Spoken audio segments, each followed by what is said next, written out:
富贵，真阳人民真火，今天真理了。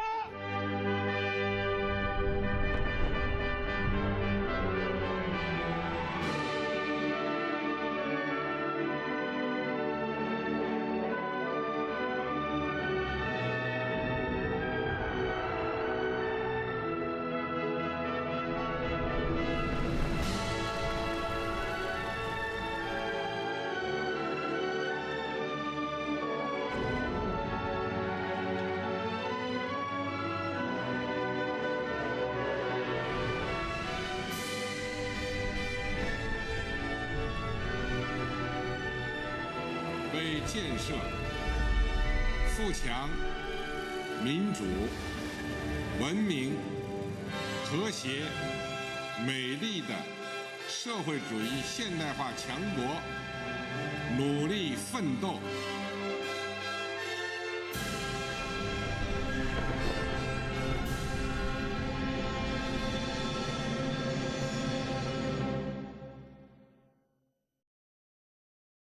The Great Hall of the People in Tiananmen Square is a major national landmark.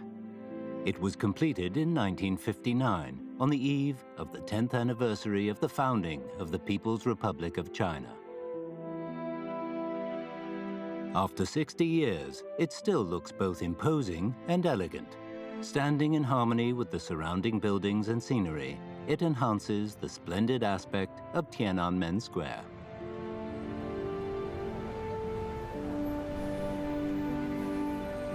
In August 1958, the CPC's Central Committee issued orders for 10 great structures to be built in Beijing as symbols of the new People's Republic. The Great Hall of the People was considered the most important of the 10. However, there were fewer than 400 days to go before the 10th anniversary.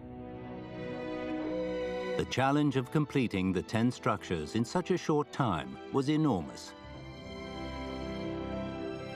The scale of the challenge becomes clearer when a comparison is made with other famous buildings completed around the same time. The UN headquarters was built in 7 years, and the Palais des Nations in Geneva in 8. The Sydney Opera House, construction of which began a year after the 10 great structures, took 14 years to complete. The ability to mobilize massive resources for major projects is a unique strength of socialism. 33 leading architects from 17 provinces and municipalities gathered in Beijing. More than 10,000 builders participated in the construction work. Hundreds of thousands of volunteers also headed to the building sites. Through their wisdom, efforts, and patriotism, people created a miracle in the history of architecture.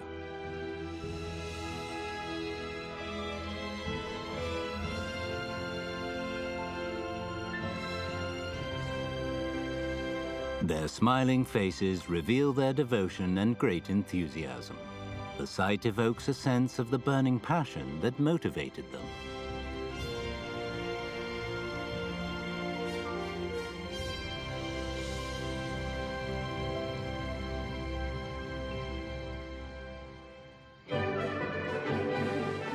The establishment of the basic system of socialism in China, a country with a population of 600 million, was an event that shook the world.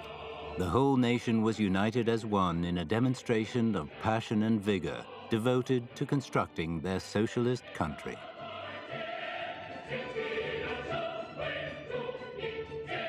Oil is the lifeblood of industry.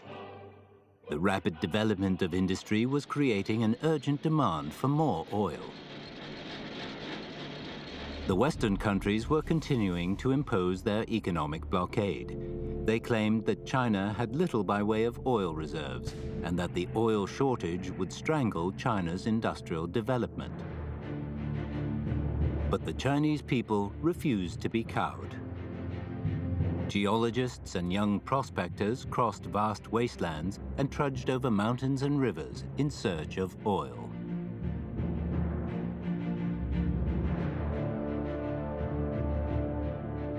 Geologist Li Seguang had returned to China from overseas in 1950.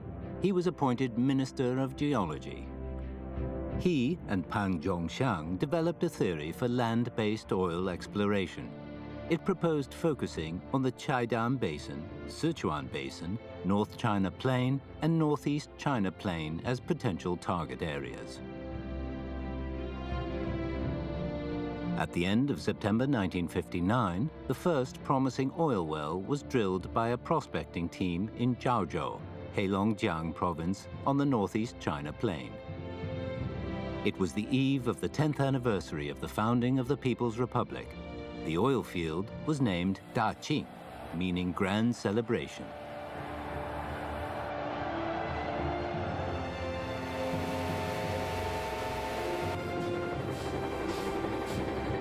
In 1960, the CPC Central Committee approved an urgent plan to mobilize 40,000 people to participate in what was being called the Daqing oil battle. The conditions in which they worked were harsh. They lacked proper equipment and the roads were poor. They faced severe shortages of water and electric power. The very survival of the tens of thousands of people who flocked to this barren wasteland became a major issue.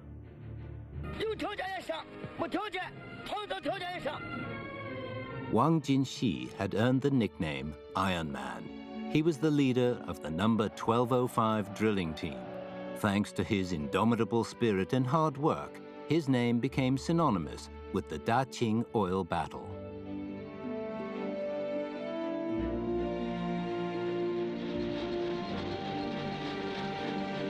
Confronted with a lack of transport, Wang Jinxi and his team relied on their own manpower to convey 60 tons of drilling equipment to the site.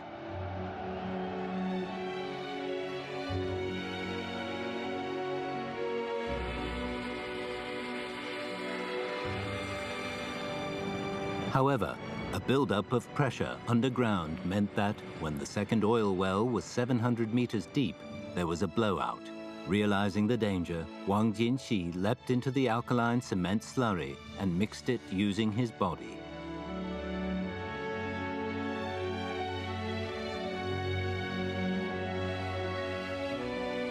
In this way, he and his men sealed the blowout.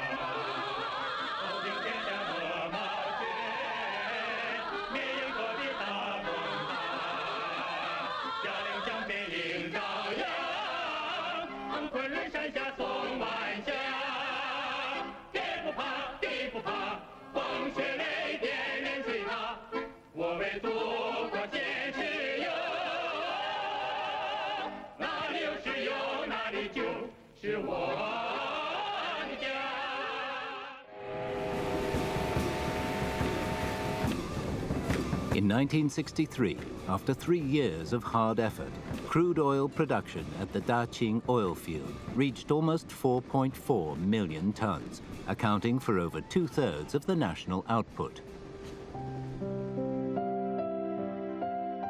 On December 2, 1963, at the 4th session of the Second National People's Congress, Premier Zhou Enlai made a highly significant announcement. China is now self-sufficient in oil. In January 1964, Mao Zedong called on the whole of Chinese industry to learn from Daqing.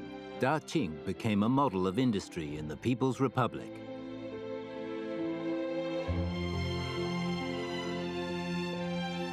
In those years of burning passion, the country's vast rural areas also witnessed miracles.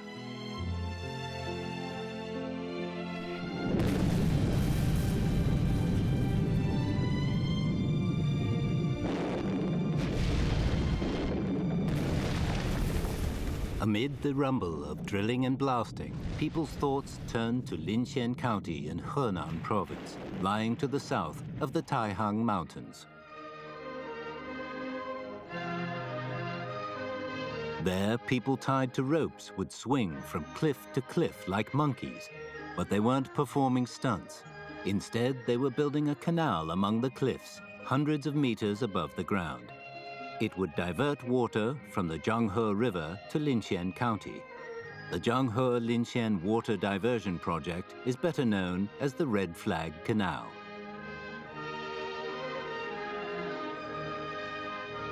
No one could have anticipated how tough it would be, digging an 8-meter wide, 4.3-meter deep main canal in the hard sandstone.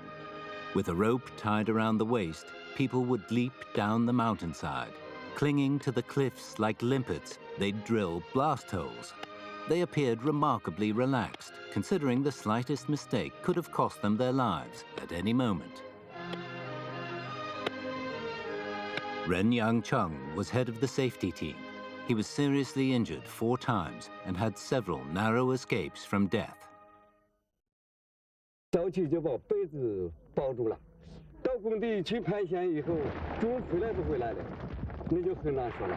对你说实话，这么担起来，我要风生水起以后牺牲了，我点开，别人点开我的被子跟棺材里边一放，那不就回老家去了吗？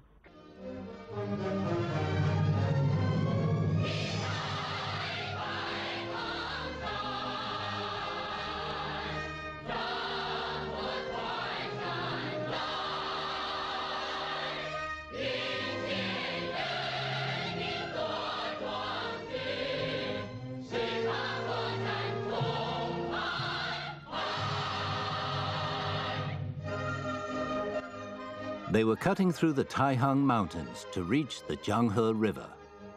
The people of Linqian County were determined to reshape nature. Working among the imposing Taihang Mountains, they created a 1,500-kilometer-long river in the sky, otherwise known as the Red Flag Canal.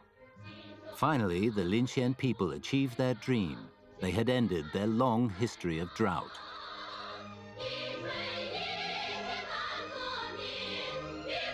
Premier Zhou Enlai described the Red Flag Canal as like a blue ribbon among the Taihang Mountains. It and the Nanjing Yangtze River Bridge, he said, were 2 miracles created by the People's Republic. While the people of Linqian County were building a canal south of the Taihang Mountains, their counterparts in Daqing in Shanxi province were embarking on an effort to improve their livelihood to the mountains north. Under local CPC leadership, in the course of 5 years beginning in 1953, the people of Daqing built 180 dams with a total length of 15 kilometers and transformed 20 hectares of hills into terraced fields. The national economy was developing, based on agriculture and led by industry. Reshape China in the spirit of the foolish old man who is determined to remove the mountains that block his way. This describes the attitude of the Chinese people during those years of burning passion. In just 20 years, the People's Republic succeeded in establishing an independent and comprehensive industrial system and national economy. This laid the foundation for the development of a modern economy. Similar achievements had taken 2 centuries in the West. In the early 1960s, amid fresh turmoil internationally, the situation in China's neighbors was growing tense. The United States was stepping up the war in Vietnam. The combat preparedness of China's economy was a major concern for the party and people. On May the 27th, 1964, Mao Zedong chaired an enlarged meeting of the Standing Committee of the Political Bureau of the CPC Central Committee. The main item of discussion was Third Front construction. The 3 fronts referred to different geographical regions. The first front was the coastal areas, the second, the central region, and the third, the hinterland, including Yunnan, Guizhou, and Sichuan in the southwest, and Shanxi, Gansu, Ningxia, and Qinghai in the northwest. In June 1964, at a meeting of the CPC Central Committee, Mao Zedong said, "As long as imperialism continues to exist, there is a risk of war. Since we are not the chief of staff of the imperialists, we do not know when they may start a war. Industrial bases shall be established at the third front, and the munitions industry shall be developed at the first and second fronts. With industrial bases and a munitions industry, we can rest easy. Before long, simultaneously with accelerating construction on the third front, the CPC Central Committee established the general principle of being war-oriented and prepared for war. In response to the CPC Central Committee's plan for Third Front construction, several colleges and research institutes relocated to the west of the country. By this time, Jiaotong University has already done so. In 1955, the CPC Central Committee took the decision to move the main campus of Jiaotong University from Shanghai to Xi'an. As they set out, a sense of excitement permeated the university's faculty and students at the thought that they would be promoting science and developing the Northwest. Records show that 537 of Jiaotong University's 767 registered teachers, over 70% of the total, headed to Xi'an.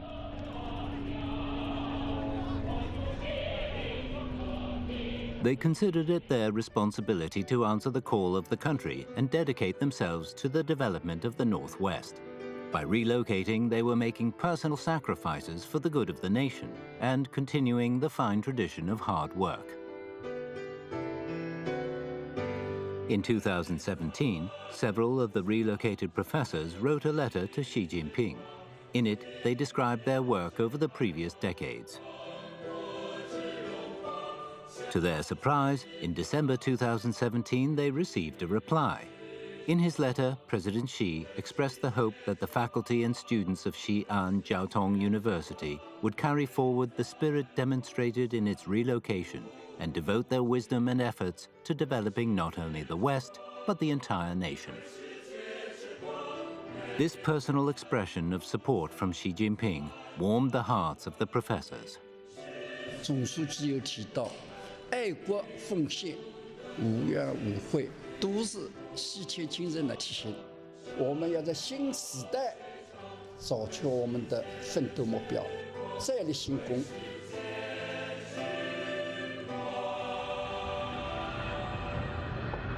Of all the Third Front construction projects, the one that most concerned Mao Zedong was the Panzhihua iron and steel plant. He emphasized that it should be developed rapidly, but not too hastily. I can't sleep until the Panzhihua base is established, he said. This is what Panzhihua looked like in May 1964.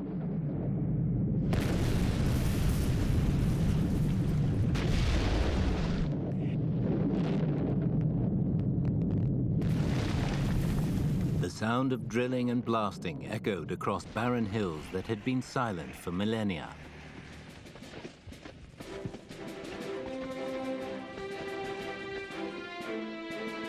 Tens of thousands of people flocked to the site beside the Jinsha River. There was no city nearby and no railway. The climate was harsh and there was a severe shortage of goods and materials. All this made it very difficult to construct a large-scale iron and steel industrial base. Food would be cooked in pots resting on stones, and workers would live in tents erected in the mountains. They camped in the wild and ate wild herbs. This is how life was back in those days. In 5 years, hundreds of thousands of people turned this desolate place into an iron and steel enterprise that became famous around the world. On July 1st, 1970, the Panzhihua iron and steel plant went into production. The whole country marveled at the sight of the stream of molten metal. On the same day, the Chengdu to Kunming Railway entered into service. The railway is 1,096 kilometers long. It crosses difficult terrain and a complex geological environment. Experts from other countries had asserted that this area was a no-go zone for railway construction. However, nothing could dampen the passion and determination of the Chinese people to improve their homeland. The construction teams devoted their sweat and blood to building this remarkable railway.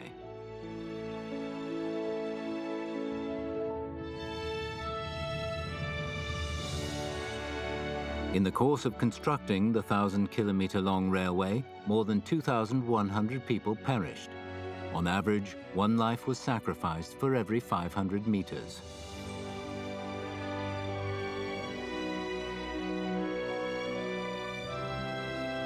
The Third Front construction not only ended the backwardness of vast areas of China's west, it also transformed the industrial structure nationwide. The years of burning passion were years that produced heroes. Lei Feng was an ordinary PLA soldier who died performing his duty. He served the people wholeheartedly and became a national role model.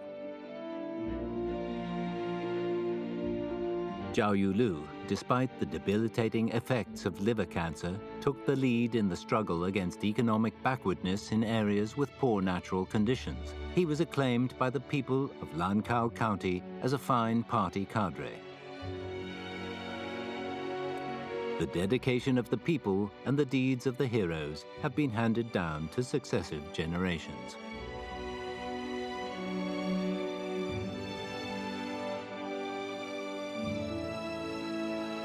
The people's passion in devoting themselves to the construction of socialism was unprecedented.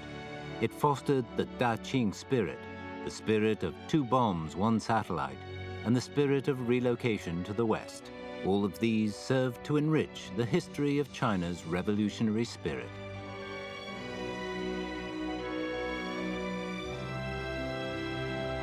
March towards modern science. This was an important slogan in the construction of the People's Republic. In 1960, Yuan Longping, a lecturer at an agricultural college in Hunan province, began to research hybrid rice. The average yield per hectare of rice at that time was a little over 1,500 kilos. Food shortages were a serious issue requiring an urgent solution. After a decade of dedicated effort, in 1975, Yuan succeeded in increasing the average per hectare rice yield to 4,500 kilos. Today, Yuan Longping is still achieving breakthroughs with his hybrid rice technology. The per hectare yield of the 3rd generation of super hybrid rice is around 15,000 kilos.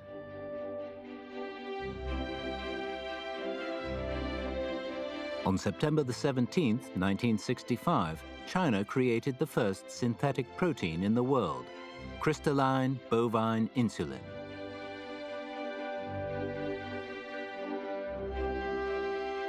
Tu Youyou was awarded the 2015 Nobel Prize in Physiology or Medicine for her discovery of artemisinin, a new treatment for malaria. She had started her research on May the 23rd, 1967. In that year, China launched its anti-malarial medication project 523. 5 years later, Tu Youyou's team, in collaboration with other institutions, succeeded in extracting artemisinin. By saving millions of lives, the drug made a significant contribution to the well-being of humanity.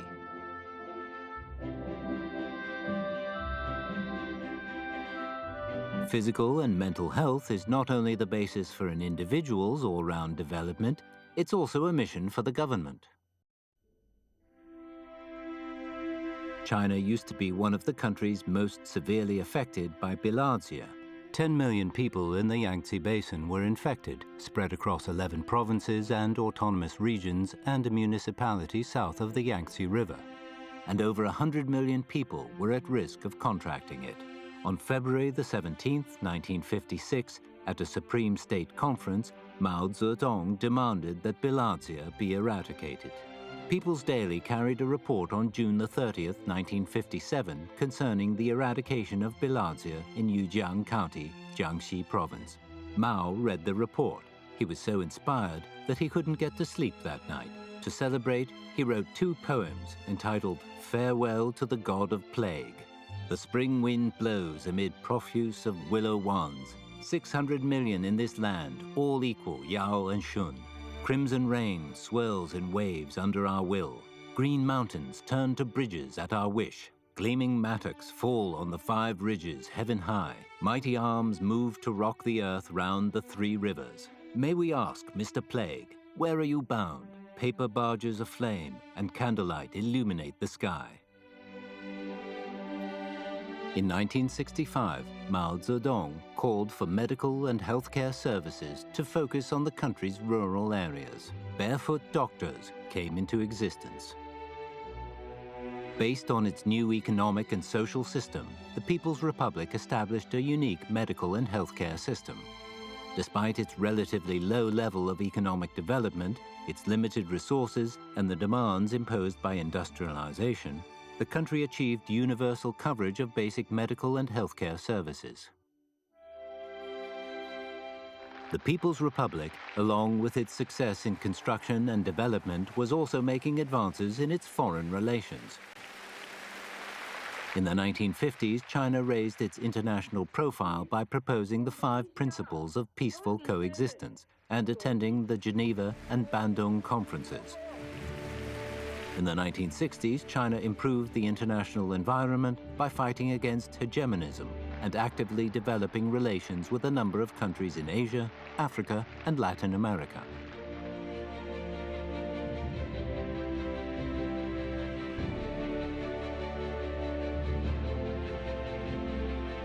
The man laughing in the photograph is Qiao Guanhua, head of the Chinese delegation to the 26th United Nations General Assembly.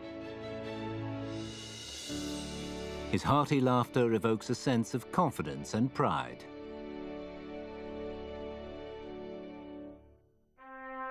Yes.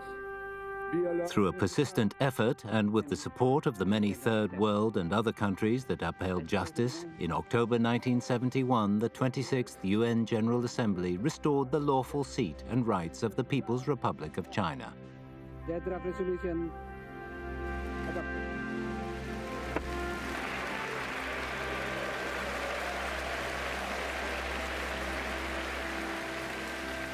Mao Zedong was moved to say that this was achieved with the support of China's African brothers.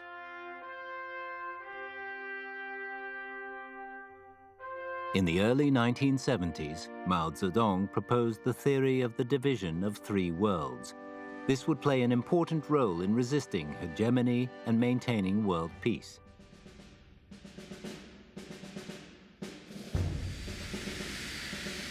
On February the 21st, 1972, U.S. President Richard Nixon arrived in Beijing.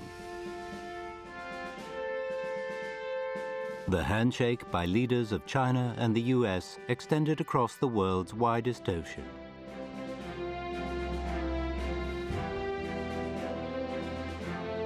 It was afternoon when Mao met Nixon. The international landscape was about to be transformed, but Mao simply smiled at Nixon and said, "Let's focus on philosophical issues. Leave the details to them."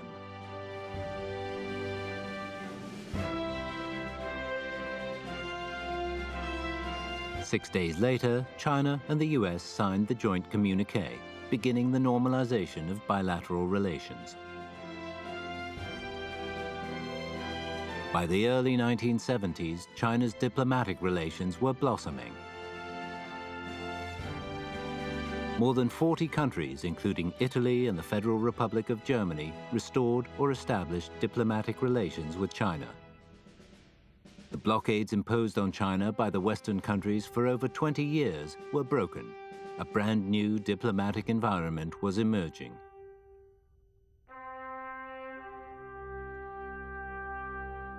By the end of 1976, China had established diplomatic relations with 110 countries.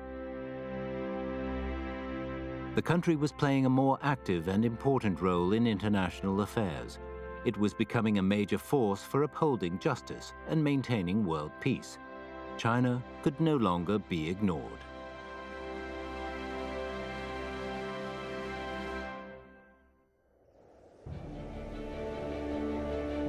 In 1963, Mao Zedong wrote a poem entitled All Red the River. Many deeds should be done at the earliest date. The earth turns around the sun, for no man will time wait. We cannot bear 10,000 years' delay. Seize but the day.